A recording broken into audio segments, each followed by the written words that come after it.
Denar Luciusza Verusa z Bogiem Wojny Marsem na rewersie, pięknie zachowane detale.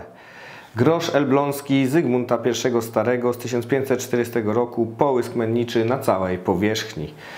Talar Stanisława Augusta Poniatowskiego z 1766 roku, tak zwany zbrojarz. Bardzo rzadki rocznik 10-rublówki Mikołaja II, 1909 rok. 5 zł sztandar, nota MS62.